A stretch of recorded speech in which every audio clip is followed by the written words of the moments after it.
So the big main three things in Spirited Away is greed, desire, and overconsumption.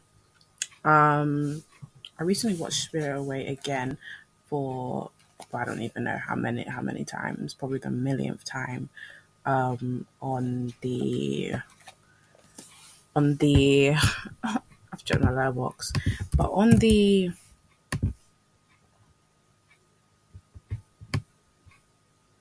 on the 20th of April. And so that's why I decided to do an episode. I've also obviously I've done a Studio Ghibli episode before when that was on my director series of Hayao Miyazaki, and I was talking about um Hayao Miyazaki and his favorites. But I'm gonna be this episode is gonna be some there's gonna be Ghibli films after Spirited Away as well. I'm gonna be talking about um a lot of them. So yeah. Um, I want to start off with obviously I made my notes while I was rewatching the film, and I was like, so I'm gonna start off with that Zaniba might be her older sister, but she's nicer than Yubaba, which is obviously um Yubaba's the one that controls the bathhouse, and the one that Chihiro meets first, and obviously she's unkind to her. Um, all because she's a human, pretty much, not even anything else. All because she's a human girl, and um, all because she's a human girl. Yeah, all because she's a human girl. All because she's a human girl, and yeah, all because she's a human girl, and she's like, oh, humans aren't allowed in her world, right? Spirited Away. Basically, I think I also made a letterbox list as well when I was rewatching this film because obviously it inspired me.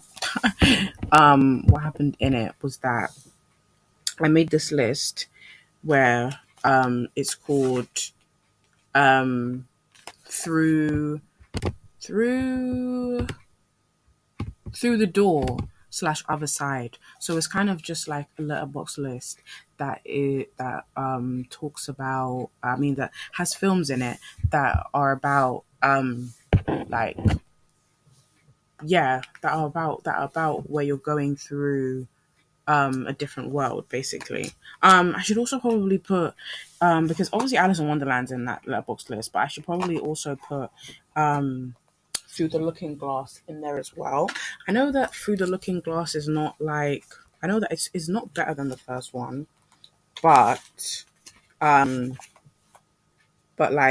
obviously it's still one of those films real Paris, Texas. Paris, Texas vibes. But I mean, because Paris, Texas obviously is that song. I mean, Paris, Texas is a film. Excuse me, Paris, Texas is a film, and it's also a song by Lana Del Rey.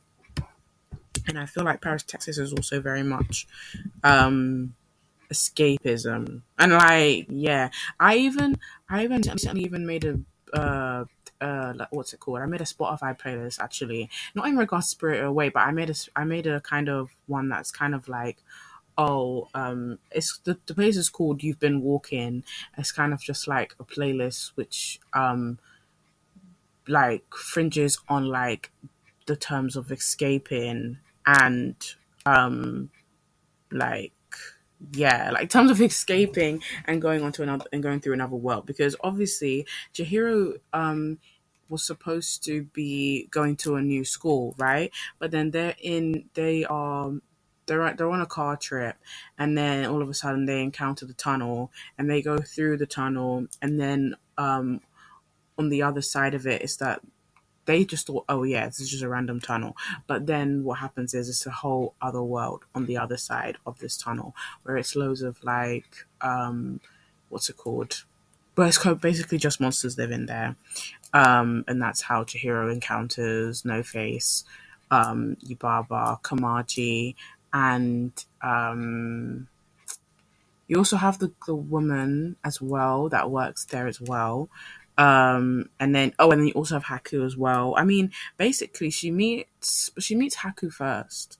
anyways. Because it's like when obviously she first gets to the other world, it's just like her parents. Oh yeah, her parents are the ones that decide to make her what's it called? Like they ask her to eat some of the food. Like they come in there and they get all comfortable and they're like, "Oh, Chihiro, come, eat." And then she's like, "No, I don't want to eat." She's like, "No, I don't want to eat." And then they start gouging themselves, and then yeah, they start gouging themselves or gorging. They start overgorging themselves on the food because obviously like her dad's all like, "Oh, I've got my credit card, I can pay." And then it's like then they just start eating all of the food basically.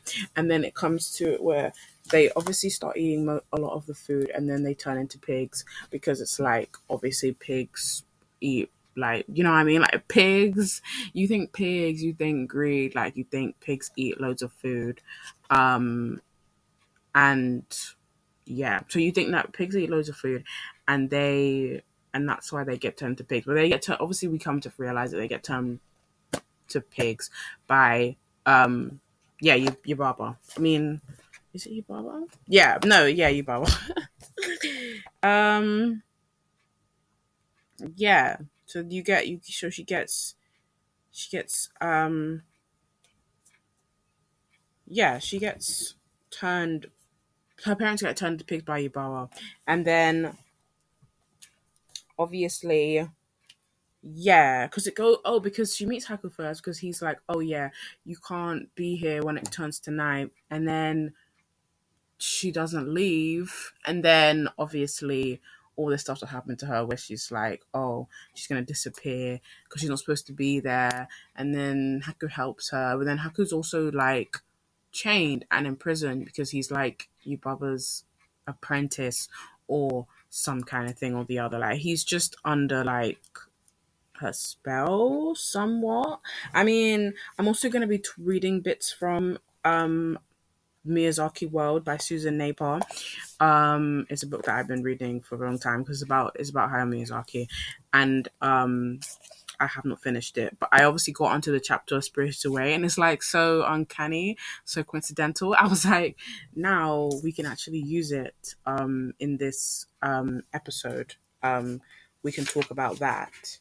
Um, yeah, so we can talk about that, and yeah, because the Miyazaki World book basically obviously just has all of the. They talk about each of the uh each of Miyazaki's films, probably even his older ones as well. But this, okay, so this is a line from Miyazaki that I didn't want to destroy the bathhouse. I said, in its depth, compassion, and dreamlike strangeness, it epitomizes the most intriguing and distinctive elements of Miyazaki world. Spirited Away was thus born out of some turmoil in the studio, which the movie's sometimes chaotic structure seems to reflect, but to my mind, its intensity, opulent imagery, and sheer originality make it among the greatest, if not the greatest, of Miyazaki's films. I don't know if I would necessarily agree. I'm joking. I think that Spirited Away, like obviously, of course, that's why I said that this episode is going to be followed by other Studio Gilby films as well because I kind of want to talk about my favorites. And I would say I think I wrote a list even the other day, like not a Letterboxd list, just a normal one. You guys will be like, I mentioned my Letterboxd list, but no, this is just a normal list where I think what I said was that it's supposed I've got like yeah, altogether the ones that stand out to me is probably seven. Um and if I even if for crazy, if I had to rank those seven, that would be very, very difficult for me. But actually it also wouldn't. Maybe after this I might do a ranking list and I will well, I'll put my letterbox in the description for one thing, but then I will do it shortly after this episode is out because I feel like I can rate. these ones because they are my favorites. Like they're my personal favorites. Because if we was to ask any other Studio Ghibli fan, their favorites could be different. But these are obviously my personal ones. And I would say that Spirited Away, like I don't know if I would use the term greatest, like as in yeah, because that's what I mean. Like the term greatest feels like for me, you're like, and obviously G, just go in it, Geo. That's what the word is defined, but like I don't know if I would say, oh, it's the greatest, because obviously I know what my number one favorite is. So yeah, and it says like Princess Mononoke, Spirited Away also became a mega hit in Japan and won a much wider audience overseas than had the previous film. A coming age story about a young girl Chihiro who must rescue her parents from a magical spell. The movie is a brilliant blend of fantasy and psychological realism. The fantasy is supported by Miyazaki's most um flamboyant flamboyant animation, a swirling riot of reds and blues, sometimes dazzlingly illuminated, at other times tinged by twilight hues. The animation gives life to the film's extraordinary locale, a magical village dominated by a towering red bathhouse. The bathhouse exists to nurture tired gods who are in need of purification, relaxation, and good food, and are themselves as bizarre and memorable as the bathhouse they seek solace in. The bathhouse is also suggested of Gilby itself within our harried male and female workers, and even more overworked junior staff. The suit sprites of Totoro returning in a memorable and comical fashion. The suit sprites Kata quarrel and work in a remarkable human way. And it's true that yeah, the suit sprites are from like I don't know. Obviously, I mean, Spirited Away came out in 2001, and then obviously my neighborhood tutorial came out in uh okay in 1988. So that's what I'm saying. So I guess they brought back the suit sprites as a recurring character. They were and they were so funny in that film because it was like they wanted to give Chihiro their work, and I guess I liked that was a nice touch. And I do feel like a lot with Miyazaki's films there is always a lot of metaphors. It's something like when it's like when you watch a film first face value, sometimes you don't always um oversee everything, and you don't always um understand everything, because I know that when I started watching Gilby films at first, of course I was literally just enjoying them on like all the other things that like obviously like not the deep meanings of them, but just like the way that like it has great cinematic shots. Like even in Spirited Away, like even this film, I guess, this has a lot of like nature shots, like especially when they obviously encounter the tunnel. That's a great scene. And then what else? And then the greenery bit, and then also the flowery scene where Haku obviously gives Chihiro the rice cakes. So all of those things, right?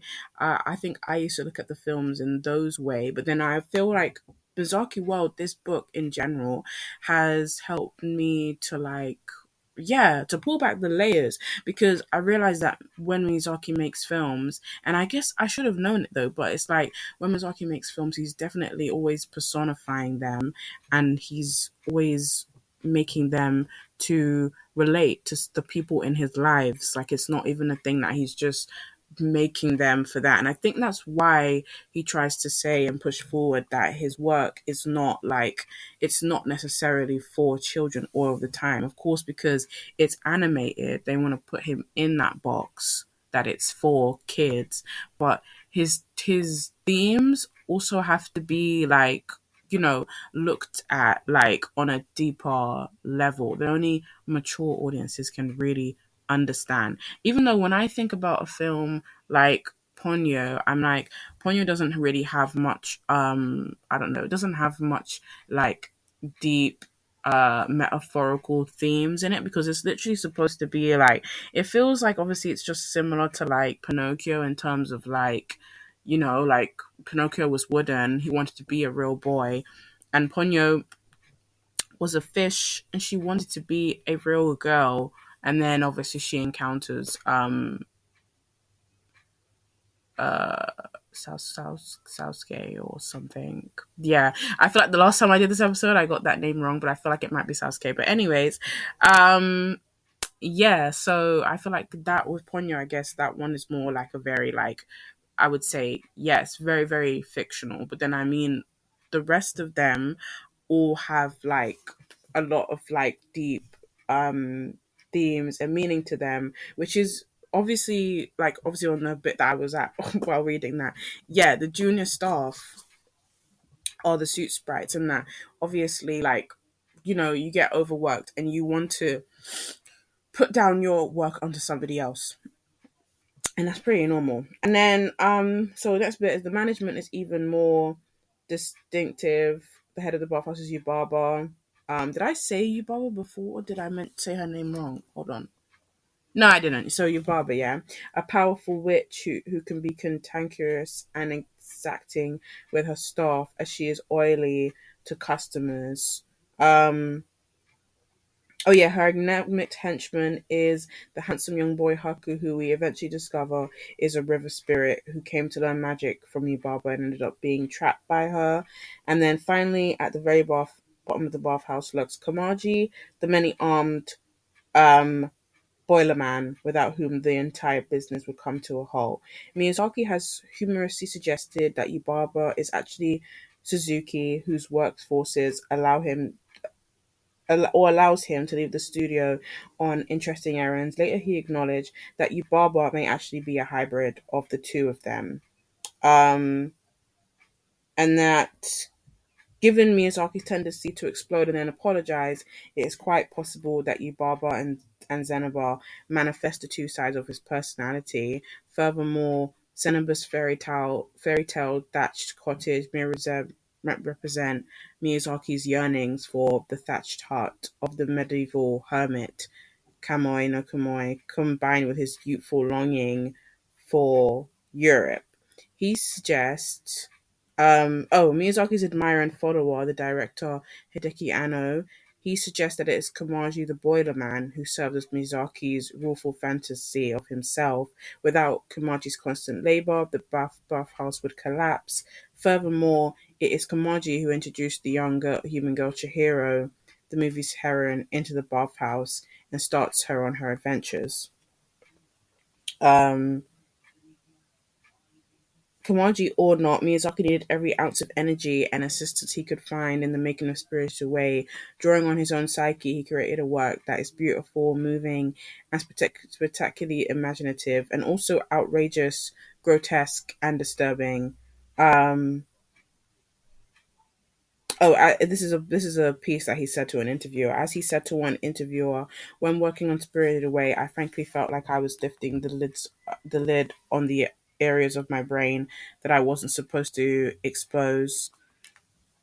Um, yeah, that I wasn't supposed to expose. When I'm creating a work, I get the feeling that the general direction is always deep in my subconscious, in a place that I can't be fully aware of. Spirited Away's second half, with its rumbling ramages, followed by a quietly eerie train journey, invokes a nightmarish, dreamlike intensity unlike anything in Miyazaki's previous work. The movie's frame narrative is both realistic and contemporary. On the other side of the tunnel, there was a mysterious and wonderful village. The phrase suggests the film's overall structure. A young girl named Chihiro and her parents are moving to a new home, go through a tunnel, and emerge into a fantasy realm. Within the fantasy realm, Chihiro endures many trials and setbacks, but works her way toward triumph and returns through the tunnel to the real world.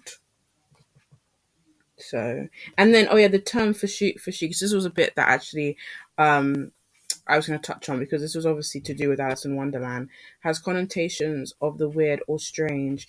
In the popular Japanese translation of Alice's Adventures in Wonderland, Wonderland is translated as the Fushigi country, and the movie clearly separates its world into two spheres: the realm of fantasy and the space of reality. On one side of the tunnel is the drab reality of moving and starting at a new school, and on the other side is a domain where anything can happen and does. I feel like, because obviously, yeah, both Alice and Chihiro, you could obviously say um they were both running away from something. Like, even remember, because even when Alice and Alice in Wonderland, she was supposed to be getting married. Um yeah. She was supposed to be getting married, I guess.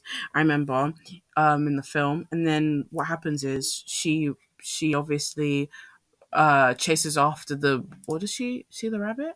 Yeah, she sees the rabbit, and then that's obviously what gets her to like encounter the hole, like, yeah, the rabbit's hole. So she falls down the rabbit's hole, and then obviously then she finds herself in Wonderland. So it's the same similar like themes of going through like a world and also coming out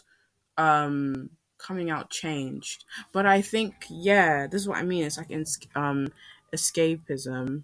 um it's like the idea of running away from something to, yeah, running away from something to find a better place. Like, I don't know, like, obviously it's funny because Alice would always say, oh yeah, this is not real, this is a nightmare. And she would always be like, oh, this is a dream, I just need to wake up. And then it was like, she obviously, more and more, like, when she was in the world, she started realizing that she wasn't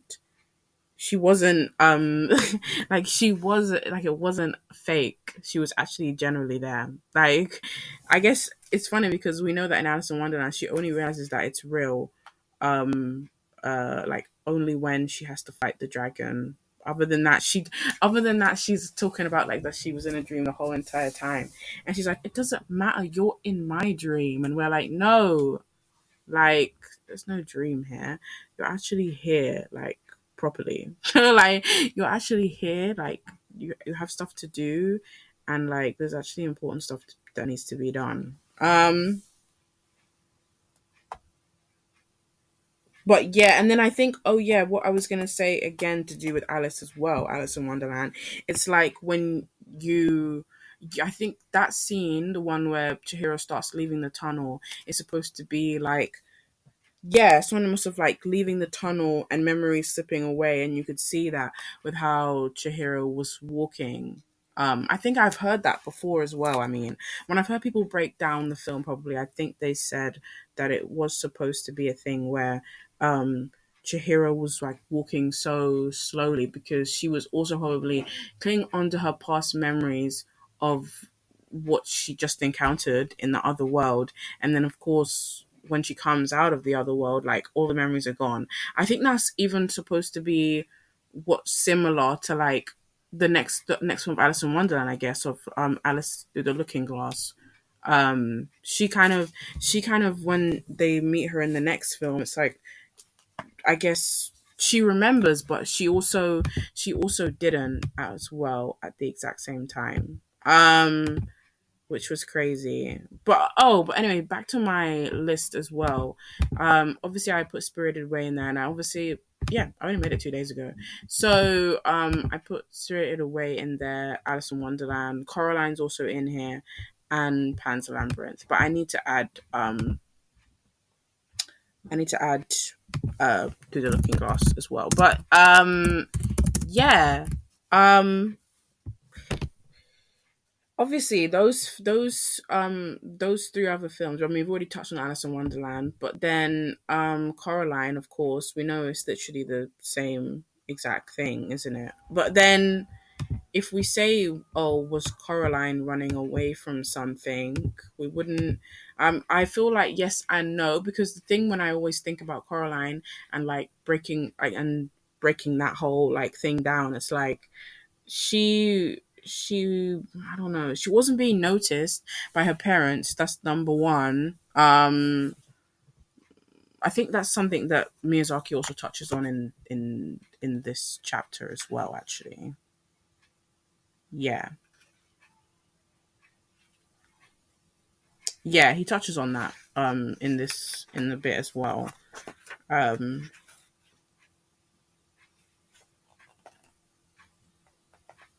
Yeah, but no. But anyway, he touches on that. I'm gonna find a bit, but he talks about that and that just how I think I'm saying with Coraline, like it was a thing where she was also running away from something, but she also wasn't. I feel like hers was obviously like it's also I guess similar to the tunnel as well. I just mean like it's curiosity more than like it's wanting to run away. I feel like because that's the thing with Coraline. Like I feel like with hers, she went she went through the door the one time, and then it was a thing where like she kept getting like more curious that she just kept going back. Like it was a thing like that. But that's what I mean with Coraline. Even though I do think because people have spoke about this as well. I mean, with Coraline, that I guess her parents wasn't paying much attention to her, and she wasn't necessarily having a good time. And then obviously the other world gives her everything that she was not getting. Um, in her world, she wasn't getting the things that she wanted in her world, which was obviously attention. I don't know all these other things like attention. Uh, Great food, of course, because those were all of the things. It was like it was a checklist, and then it was a thing where when Caroline went to the other world, a lot of the things that she was missing out on were checked off in that world. And then obviously, yeah, I feel like you could say Spirited Away is probably quite different. Is quite similar to Caroline because Caroline realizes that the other world's not all it's caked up to be, and you know Chihiro realizes that too. Like, do you know what I mean? She kind of thought, oh, this was just gonna be a normal kind of world where like you could have fun, like how Alice in Wonderland probably also did. She didn't think she'd have to go there and slay a dragon. She thought she was gonna have to do like she was gonna just live there and relax. But then obviously, even with Chihiro, she had to go to the other world and she had to do labor. Like she had to do labor, and then I guess with Coraline's, she was there in the other world, and then obviously she meets the Beldam, and it's like, do you know what I mean? It's like her other mother is actually like not a good person. But anyways, yeah, back to what I was saying though, because I need to go back to that line. What was it said? So yeah, so perhaps the most shocking of all is the transformation of Chihiro's parents, and out of the blue event. Yeah, an out of the blue event. Okay, sorry, out of the out of blue event that starts the narrative moving. Soon after emerging from the tunnel, the three enter a mysterious restaurant. No one is there to serve them, so the parents start helping themselves to food and end up in an orgy of gorging. As anyone who has ever read a fairy tale knows, eating food in magical places without permission is sure to bring bad luck. Having gone exploring rather than join her greedy parents, Chihiro returns to find them transformed into two enormous pigs.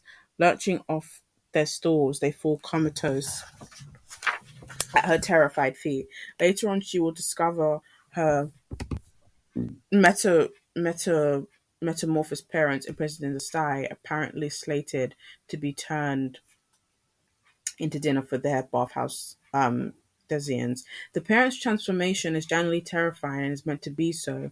I mentioned previously the many intimate apocalypses that occur in Miyazaki's work, which is true. He's always doing stuff like this, usually involving children dealing with an intimate and potentially traumatic loss. These range from the mother's hospitalization into Toro, Kiki's separation from her parents to Kiki's delivery service. Chihiro's apocalypse is by far the most dramatic. She is separated from her parents not just physically, but psychologically in the most dramatic way possible. While we all may at moments consider our parents inhuman, Chihiro's parents have literally become beasts.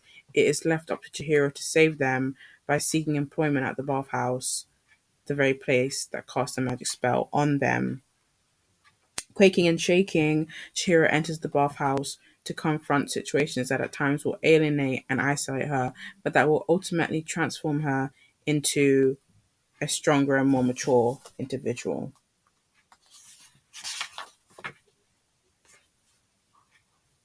Oh, and this bit here, this next bit was mainly about how Mizaki um he wanted to he when he made Spirited Away, he wanted to make sure he was creating a message, like to do with the fact that he yeah, he wanted to push forward the theme of materialism and also consumption, which is obviously what I said in the very beginning, because obviously that was the three main themes of greed and like consumption. And I think he was trying to say that like but that when he made it in 2001, that the country was mirrored in a culture of materialism that seemed an effort to allay a debilitating sense of spiritual emptiness through incessant consumption. While Miyazaki had once criticized American culture as one of excess, now excess was all around him. Even more disturbing,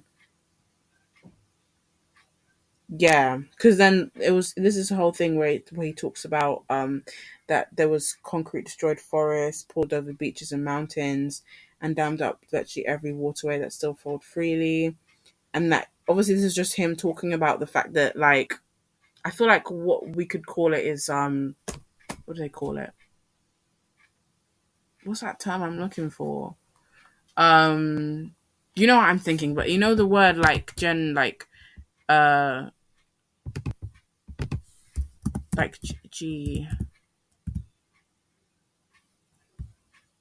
but you know what I mean. The only way I can probably explain it is yes, you know when like yeah, I think what his thing was that in 2001 it was on the brink of when they would start bringing in um like new shops and doing all of these things that like obviously are just made to fuel the money engine basically. They're just yeah, it's like it's obviously the term he uses is incessant consumption, but obviously it's basically just overconsumption because it's like um you're taking away the most important things to like just put in like I don't know, new estate houses or whatever. And I think that is obviously what was happening at that time. I mean, it obviously still happens now where you'll have like loads of like the places that will be removed in order to put in new ones that are things not necessarily that people generally need, but they'll be overpriced and the people who they say they make them for will not be able to get them basically. But hey, that's one different thing. But so obviously I'm talking about so in Mizaki's eyes the distortions of money and industry darken not only the external landscape of Japan but the interior spiritual landscape of its citizens. Never once to mince words, the director had become increasingly impassioned in his denunciations of the modern world. The whole world seemed covered in concrete. It is no accident that two of the most memorable characters in Spirited Away are river spirits, one shackled by pollution, the other by urban construction. Miyazaki directed much of his message at parents, or more specifically the generation of Japanese in their 30s and 40s, whom he saw as gluttonous, consumption mad, and uncaring. In Spirited Away, he shows Chihiro's father driving a flashy new Audi and boasting of his cash and credit cards as he obliviously gobbles vast quantities of food at the mysterious restaurant. Miyazaki also marks Chihiro's mother as passive and cold, calmly following her husband while reprimanding Chihiro for clinging to her. So I think it's a type of thing where, and actually that's what I was talking about in relation to Coraline. I mean that like you can see that both parents um like have that in common of a thing of not paying attention to their children and they are detached from their child pretty much. Like obviously that's basically what happens. I mean Chihiro's parents go off and they're like, oh, like we're gonna gorge ourselves instead of, in understanding why they're here, or I don't know, paying attention to Chihiro actually, because obviously when Chihiro gets there, she's like, oh, let's go back, and she says let's go back like at least multiple times. She does it at least three times. It's for them to leave, but they don't really pay much attention to her. And I think, yeah, I think obviously that's also like, obviously when I said about running away, that's also what makes her probably go off on her own, because they're like, oh, aren't you gonna have some? And then she's like, no, and then she goes to takes a wander, and then all of a sudden it's nightfall, and obviously she was there for too long, and then she couldn't get out, basically. Um, yeah, but Spirited Away is such a, like, I don't know, it's such a great film. But anyways, what's it called? But the director said, it says the director also wanted to send a message to Chihiro's generation, or more specifically to the 10-year-old daughter of a colleague, with characteristic forcefulness. In a discussion of the film, Miyazaki referred to this girl and her friend as dullards. Their pursuits increasingly alarmed him. The director had long been moaning the fact that so children played outside anymore. He suggested they should stop watching Ghibli videos on television and go outside to experience the real world for a change. It is not surprising that the path to redemption, taking back to Spirit Away, 10-year-old's heroine, leads through hard physical labor, self-discipline, acceptance of and kindness to other, and a willingness to take on challenges. And you can also see that Chihiro also, like, even at her young age, when No Face was showering her with stuff, she didn't want it.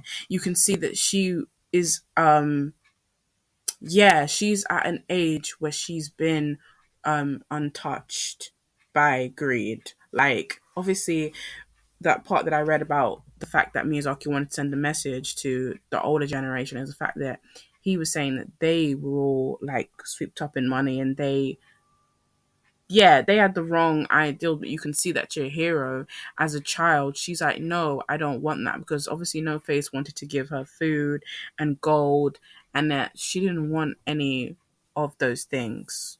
But yeah, I really liked No Face character. Like, he's so sweet. But then he's also not, because then obviously he was eating all the people in the bathhouse. But it's just a thing, I guess. He even that's a significant moment in it, of course, because he it's a thing where that probably scene in particular is supposed to be a thing where, like, you give stuff to people in order to get their what's it called, yeah, to get their acceptance. And I mean, No Face thought he had to shower Chihiro with these things in order for her to like him. But that wasn't the case. He could have obviously just been himself. Like, do you know what I mean? I guess he wanted to help Chihiro. Like, he was helping her obviously when he first comes into the bathhouse. But like, obviously he just kind of, yeah, he thought like greed was necessary. But I obviously think that the main component, like, even I think I wrote down this heading actually. What was it? Kindness. Yeah. But I think that, like, kindness is a thing that Miyazaki wants to push forward in his films all the time. Like, do you know what I mean? He does it all the time, I guess. It's like when any one of his herons go off on trips, it's the type of thing where, like, all of them always encounter kind people, people that they've never even met before. But it's just like these people, like, do things for them. So even how the bathhouse lady, I forget her name. The bathhouse lady, she kind of like, she at first didn't really like, um what's it called? Yeah, Lynn. So she didn't really like Chihiro at first, but then she obviously wanted to start looking out for her. And I guess a thing for looking out for Chihiro, I guess, is like she's in an environment where she doesn't really know anybody. So I guess it's like that's why the people will look at her. Oh, I even wrote like two headings as well where I was like, I got goosebumps, and the animation is gorgeous. Like, what I will say about, I think I got goosebumps Yeah, I usually always get goosebumps when like it's the landscape scenes. Those always make me have goosebumps because just how well they're animated is astounding. And like yeah, they're astounding. And then not even to mention about AI, but they want to tell us that AI can create those things and that AI does it better. That's weird. It's also not true. It's also not true. Like I'm sorry, the scenes just take your breath away. I guess I guess the scenes that maybe I'm talking about in particular in this film is like I mean I mentioned them already, but then also I feel like um the the ocean scene, like I guess when Chihiro's on the roof of the bathhouse, and I think she's also probably with Lynn. And yeah, they're having probably like a red bean bun or something. It might have been a red bean bun, or it might actually no, it was a red bean bun. Yeah, it was. And then obviously you just have that whole yeah, that whole red bean. I mean, you just have that whole big ocean there. Um, so yeah, and that literally animation is gorgeous. Um, Animation is so pretty. And then, oh my gosh, another thing which was really interesting was obviously in this film, it's like the importance of names. Um, that names are really important. And then I guess the thing is that names were important in this film because you have to you have to make sure you don't forget um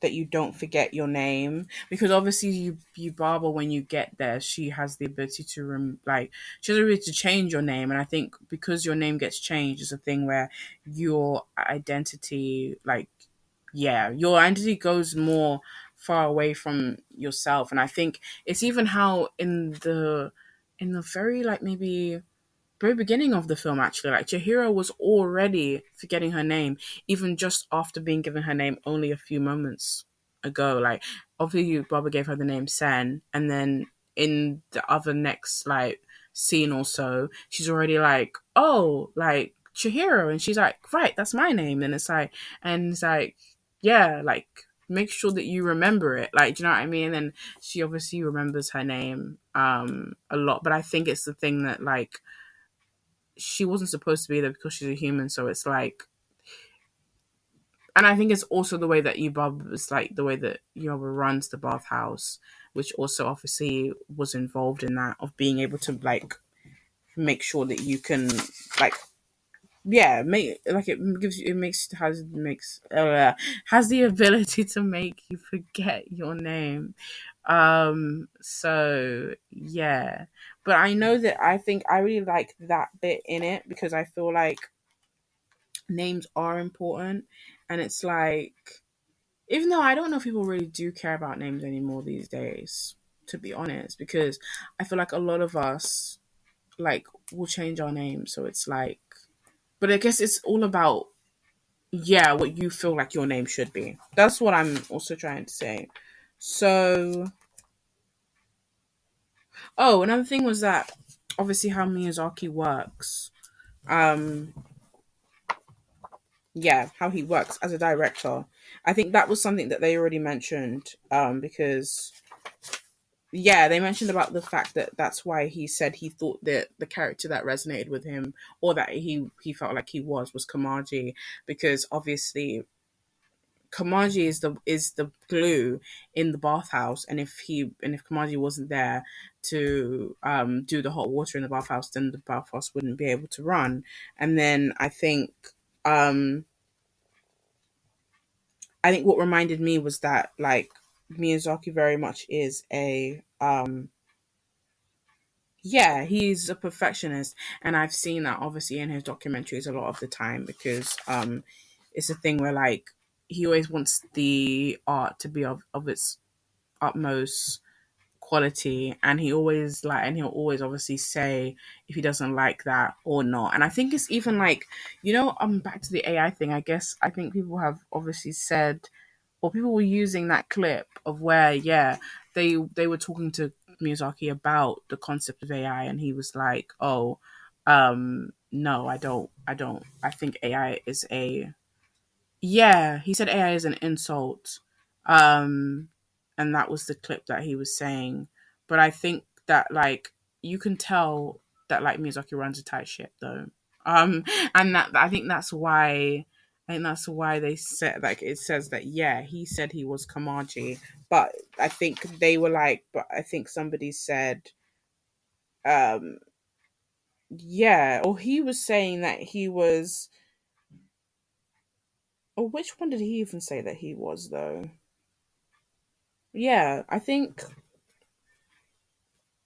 no. So a director said that Miyazaki was yeah was Kamaji, but I think he was trying to say that that he and Suzuki were most similar to Yubaba and and Zeniba. So yeah, but I obviously what I said in the beginning, I was mainly surprised that Zeniba was obviously just more yeah nicer to Chihiro than Yubaba was because it was like why would she be um yeah why would she be nicer to him? I mean nicer to um yeah why would she be nicer to him than I mean, nice to Chihiro than you, Barbara, and I guess, well, I guess actually it's quite simple. Actually, yeah, literally, I'm like, I guess it is quite simple because you, Barbara, is in charge of the bathhouse, and she doesn't like humans. Also, I guess she detests humans, but I think she probably just also just detests Chihiro. Oh, anyways, I was gonna go back to more book stuff. So yeah, I read that bit already. Um,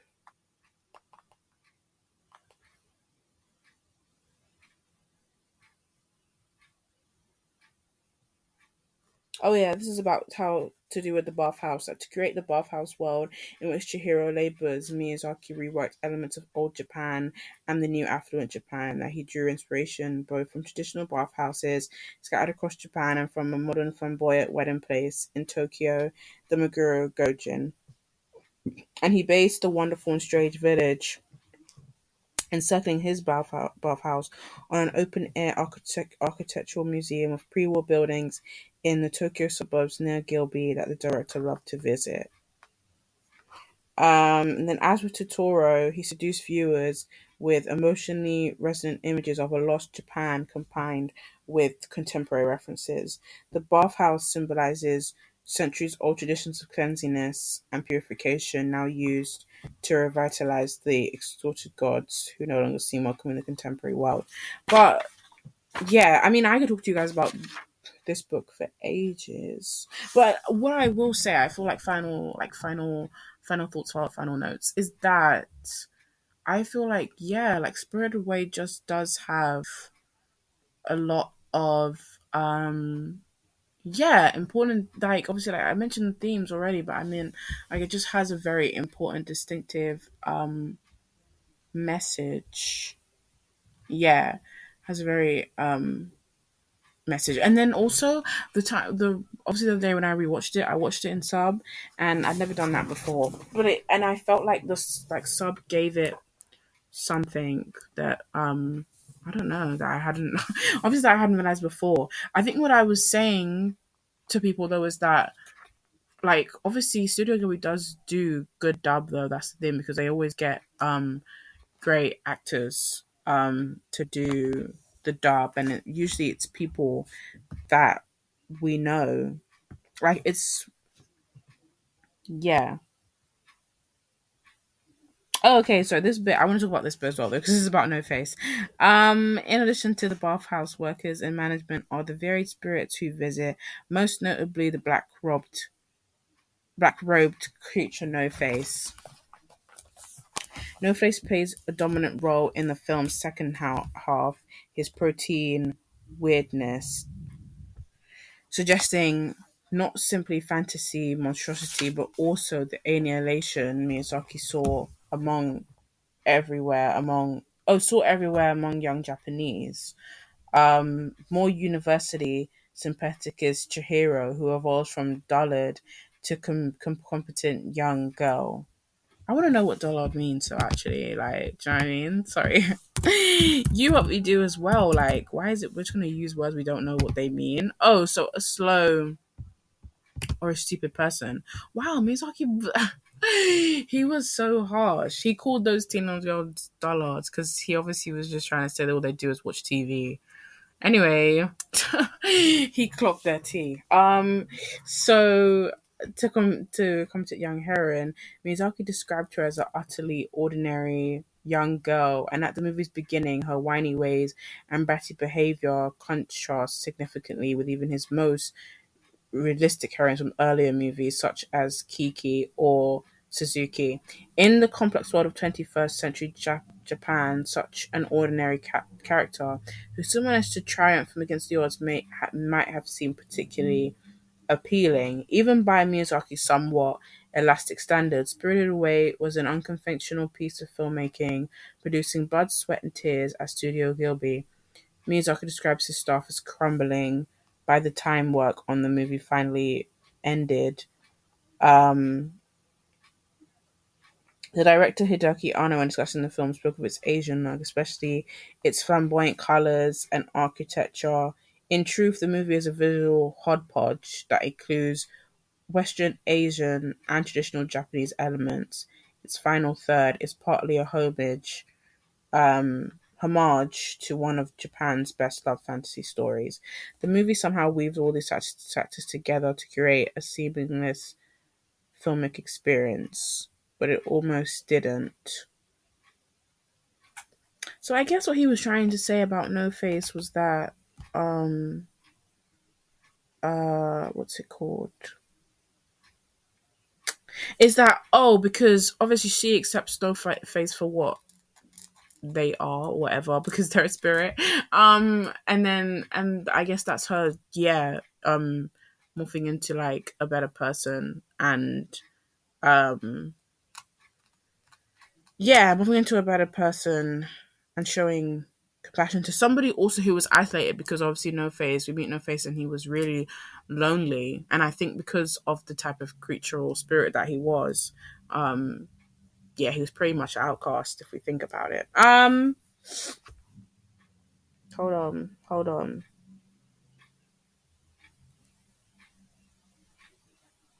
Okay, anyways. So yeah, anyways, I'll go back to my final thoughts also. Yeah, I think what I just said, what I just touched on actually is very important because yes, Chihiro does change. And I think that's the thing that Miyazaki does well with all of his female herons. It's like a thing where they start off very different, and then they morph into somebody greater, like, and everyone, and even though like Chihiro was a human and nobody, and she also wasn't supposed to be in the bathhouse, it's like obviously just like I said about the kindness factor, she was there in a place where she shouldn't have been, but everyone embraced her with open arms eventually.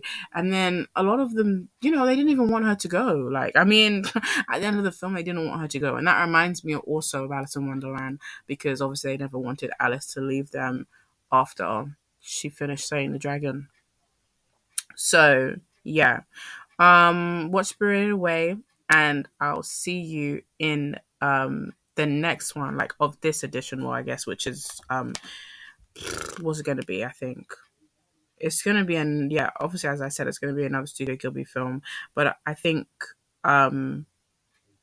maybe I could do it actually, okay, I think it might be Kiki's Delivery Service, but it might be a different one.